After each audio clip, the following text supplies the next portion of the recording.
የሐዋርያት ሥራ ምዕራፍ 1 ቴዎፍሎስ ሆይ ኢየሱስ የመረጣቸውን ሐዋርያትን በመንፈስ ቅዱስ ካዘዛቸው በኋላ እስከ አረገበት ቀን ድረስ ያደረገውና ያስተማረው ዘንድ ስለጀመረው ሁሉ መጀመሪያውን ነገር ጻፉ። ደግሞ 40 ቀን እየታያቸው ስለ እግዚአብሔር መንግሥት ነገር እየነገራቸው በብዙ ማስረጃ ከሕማማቱ በኋላ ሕያው ሆኖ ለእነርሱ ራሱን አሳያቸው። ከነሱም ጋር አብሮ ሳለ ከኢየሩሳሌም እንዳይወጡ አዘዛቸው። ነገር ግን ከኔ የሰማችሁትን አብ የሰጠውን የተስፋ ቃል ጠብቁ። ዮሐንስ በውሃ አጥምቆ ነበርና እናንተ ግን ከጥቂት ቀን በኋላ በመንፈስ ቅዱስ ትጠመቃላችሁ አለ። እነርሱም በተሰበሰቡ ጊዜ ጌታ ሆይ በዚህ ወራት ለእስራኤል መንግሥትን ትመልሳለህን ብለው ጠየቁት።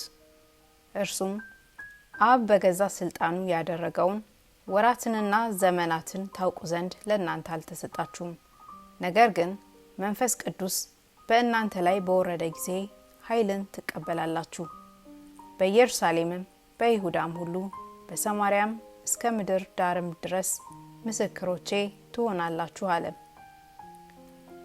ይህንም ከተናገረ በኋላ እነሱ እያዩት ከፍ ከፍ አለ። ደመናም ከዓይናቸው ተሰውራ ተቀበለችው። እርሱም ሲሄድ ወደ ሰማይ ትኩር ብለው ሲመለከቱ ሳሉ እነሆ ነጫጭ ልብስ የለበሱ 2 ሰዎች በአጠገባቸው ቆሙ። ደግሞም የገሊላ ሰዎች ሆይ ወደ ሰማይ እየተመለከታችሁ ስለምን ቆማችኋል? ይህ ከእናንተ ወይስ ከሰማይ የወጣው ኢየሱስ ወደ ሰማይ ሲሄድ እንዳያችሁት እንዲሁ ይመጣል አሏቸው። በዚያን ጊዜ ደብረ ዘይት ከሚባለው ተራራ ወደ ኢየሩሳሌም ተመለሱ።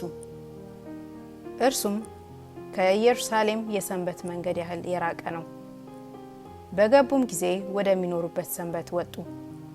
ጴጥሮስና ዮሐንስም፣ ያዕቆብም፣ እንድርያስም፣ ፊልጶስም፣ ቶማስም፣ በርተሜሎስም፣ ማቴዎስም፣ የእልፍዮስ ልጅ ያዕቆብም፣ ቀናተኛ የሚባለው ስምዖንም፣ የያዕቆብም ልጅ ይሁዳም፣ እነዚህ ሁሉ ከሴቶችና ከኢየሱስ እናት ከማርያም ከወንድሞቹም ጋር በአንድ ልብ ሆነው ለጸሎት ይተጉ ነበር። በዚያም ወራት ጴጥሮስ 120 በሚያህሉ በሰዎች ማህበር አብረው በነበሩ በወንድሞቹ መካከል ተነስቶ አለ፣ ወንድሞች ሆይ ኢየሱስን ለያዙት መሪ ስለሆናቸው ስለ ይሁዳ መንፈስ ቅዱስ አስቀድሞ በዳዊት አፍ የተናገረው የመጽሐፍ ቃል ይፈጸም ዘንድ ይገባ ነበር። ከኛ ጋር ተቆጥሮ ነበርና ለዚህም አገልግሎት ታድሎ ነበርና። ይህም ሰው በአመፃ ዋጋ መሬት ገዛ፣ በግንባሩም ተደፍቶ ከመካከሉ ተሰነጠቀ፣ አንጀቱ ሙሉ ተዘረገፈ። በኢየሩሳሌምም ለሚኖሩ ሁሉ ታወቀ። ስለዚህም ያ መሬት በቋንቋቸው አኬልዳማ ተብሎ ተጠራ። እርሱም የደም መሬት ማለት ነው። በመዝሙር መጽሐፍ መኖሪያው ምድረ በዳ ትሁን፣ የሚኖርባትም አይኑር፣ ደግሞም ሹመቱን ሌላ ይውሰዳት ተብሎ ተጽፏልና።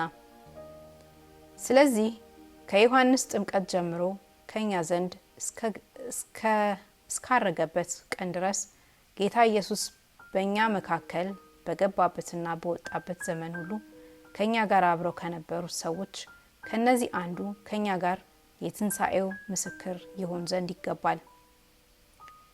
ኢዮስጦስም የሚሉትን በርስያን የተባለውን ዮሴፍንና ማቲያስን ሁለቱን አቆሙ። ሲጸልዩም የሁሉን ልብ የምታውቅ አንተ ጌታ ሆይ ይሁዳ ወደ ገዛ ራሱ ስፍራ ይሄድ ዘንድ በተዋት በዚች አገልግሎትና ሐዋርያትነት ስፍራን እንዲቀበል የመረጥከውን ከነዚህ ከሁለቱ አንዱን ሹመው አሉ። እጣውም ተጣጣሉ። እጣውም ለማቲያስ ወደቀና ከ11 ሐዋርያት ጋር ተቆጠረ።